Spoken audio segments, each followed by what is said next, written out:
a bunch of snacks, and I bought pop from Phil because that's how he makes money. So Yeah. I had 2 pops, and by the way, ginger beer is horrible. Ginger ale is great. Ginger beer, Yeah. horrible. Too strong. Yeah, it just tastes terrible. So this was my character. So I was Patros of it was a half elf druid folk hero. So I'm like, okay, I like that. I'll do that. And then and he's like first level, so like he can't do a lot. He's real squishy. But I could take a spell, so I took talks with animals, right? Because it's me. I feed squirrels and stuff in real life. So that came in really handy. So I'm leaving actually to pay Phil, and for those of you who are listening, it's not fair. Phil's blind, so I'm paying his leave. And I said, "Hey, Phil, it's Pittsburgh Pat." And he's like, "I know you." I said, "Oh, you recognize my voice now?" He's like, "Yeah, I heard you singing." And I'm like, "So." We were joking because whenever I'd speak to the animals, it was like, I'm like, it's like the fairy, the Disney princesses, right? So we had there was a collapsed tower that had been sabotaged, they thought. So I said, well, I'll cast a spell, speak with animals, and see if I can talk to an animal here that might have seen who did it, right? So I'm like, well, it's night. The squirrels are probably asleep, so I can't talk to them. And the dungeon master, Michael, he's like, well, there's an owl. And I'm like, oh, okay. So I'm like, who knocked down the tower? Who?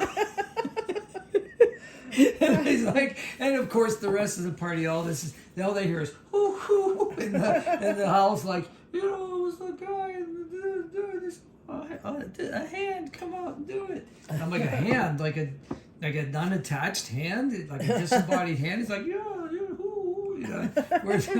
so that's a mage hand. That's a spell. So like that's not So that was a pretty common spell. But anyway, so we do that, and then later the talking with animals. There's these horses that are sick, and one of them's like laying down on the ground. The other one, so we run up, and so I cast. Speak with animals, so I'm talking to the horses, and the one's like, my stomach hurts. My stomach hurts so bad. And I'm like, well, what did you eat? And like, the hay's over there. So I'm like, go check the hay to somebody else. So they find like yew branches in the hay, and the yew is poisonous to the horses, and somebody's trying to sabotage the town's horses and their carts and stuff. So that came in handy. And then I was able to cure them. But then at the end, it was really funny because at the end, we go away from the town and we deal with the big bad boss and we win. And on our way back to town, the town's on fire. So there's a big bucket brigade going on. And they're like, and the DM's like, well, what do you want to do? So like the one guy who happens to be a giant hippo, who's like pinkish gray and wears like shorts and a suspenders and a shirt that's open to his waist, and just hilarious. And then the other guy was like a red cobalt that covered himself in soot, so his name was Soot. And to disguise himself, he thought it like made him stealthy.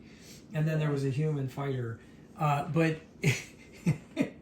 we all these great backstories. My backstory was I was a folk hero, but I wasn't really a hero.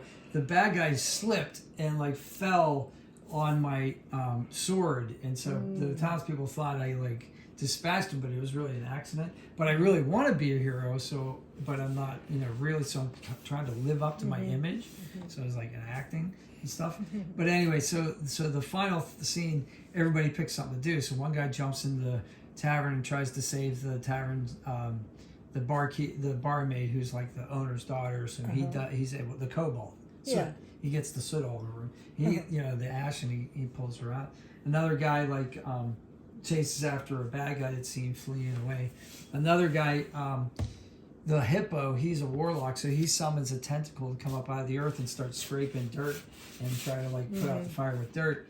And I cast speak with animals, and I call upon the owls and all of the birds to like come down and pick up buckets of water.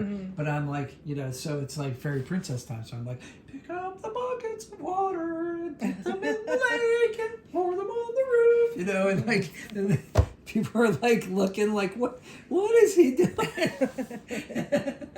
And by then it was natural. Like the people at the table were having fun with it. Yeah. You know, so like they were fine, but other people were like, why is he singing that high voice?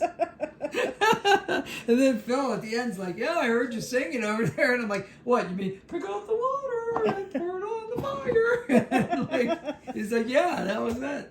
Oh my gosh. Oh, it was so much fun role playing. You can't tell, like, nobody has ever sang before? I have no idea. We were acting like I was acting like from the get. Yeah. And then the hippo guy, he was fine because he was talking like this, and he's not super smart. He's like intelligence is 8, so he's like, well, I don't know. I guess it's okay. He's not such a bad guy after all, you know. And I was like, he was having fun with his Snuffle up again. Yeah, and then the cobalt, they're little and kind of like, I guess, antsy. So he was playing him like, oh, I'm gonna run over here and I'm gonna do this. I'm gonna do that. So that was a lot of fun. And the fighter was just straight human, so he was just like playing it real straight. But it was a good group. It was a lot of fun, and the DM would reward you with a poker chip if you did something for, and he calls it inspiration. So like, you win inspiration, and if something bad happens, you can play that and like re-roll your dice or something. Nice. Which is a great way to play. And I used to play that way in high school, Right. so I forgot about that. But we're definitely gonna do that with the kids. Oh yeah, look at this. Where's those kids? Oh So yeah. that was my D&D adventure. Yeah, there's their D&D.